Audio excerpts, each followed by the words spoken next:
Phoenix police fails to warn protesters before shooting stun bags and pepper balls at them and targets protesters, quote, indiscriminately instead of just going after the ones breaking the law. That's what the Department of Justice found during its investigation.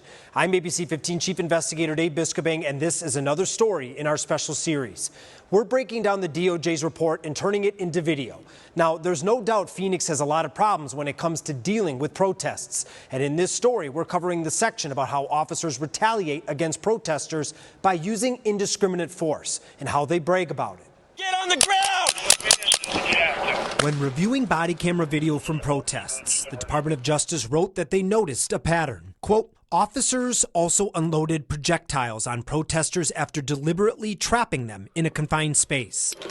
In other words, they boxed protesters in, then shot at them. And the DOJ report cited several examples. Here's one that resulted in a gruesome injury. It's a case we've covered since the beginning. On another night of the 2020 protests, officers shot less lethal projectiles at one fleeing protester, splitting his forearm open and breaking it. A Phoenix PD helicopter alerted officers on the ground that a group of protesters was running through an alley in their direction. Two officers moved into position to confront the protesters as they came out. Stop! Stop right there! Stop right there! Stop right there! One officer pointed his pepper ball launcher at the protesters and ordered them to stop. 4 seconds later, the officer fired pepper balls at the protesters' feet and lower legs. Get on the ground!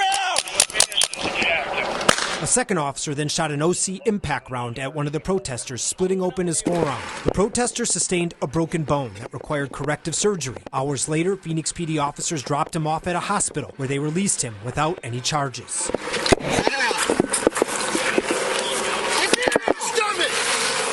The DOJ report says officers also bragged about using force on protesters and celebrated how many they shot and arrested. The headlines have been fantastic, too.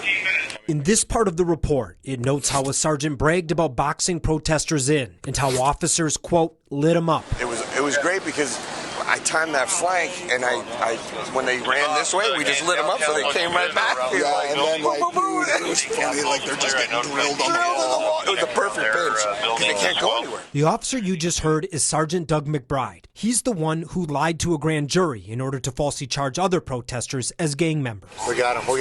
Jack him up, dude. Now, here's another incident in the DOJ report. One night in 2020, a sergeant urged, "Let's jack him up, dude," as officers drove up to a group of protesters. Yeah! Yeah! Where you go? He then gave a celebratory yell, exclaiming, "Yeah," before he approached the protesters with his weapon drawn. Several people were standing in the intersection. They appeared unarmed and did not threaten the officers. The officers nonetheless pushed each of them onto the ground before handcuffing and arresting them. Get back! Get back!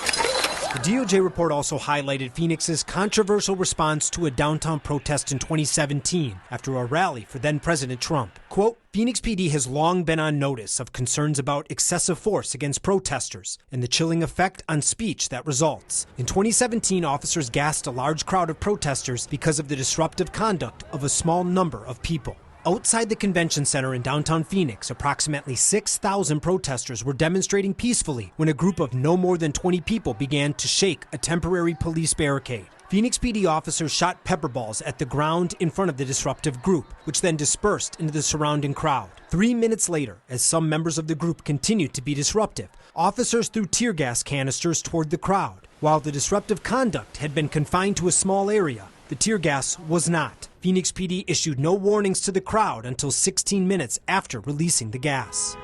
So back when all of these things happened, how did Phoenix respond? Well, for this one, the city found the officers' actions within policy. There's also an ongoing lawsuit. For the ones about the officers bragging and getting ready to, quote, jack people up, those were never investigated. And for the incident after the 2017 Trump rally, the city put together an after-action report. Records show Phoenix PD largely defended its response, saying protesters first threw the gas at them. But the city did admit it needed to improve warnings before gassing large crowds. Now, we've got links to all of this at abc15.com/DOJ. I'm investigator Dave Biscobing, ABC 15, Arizona.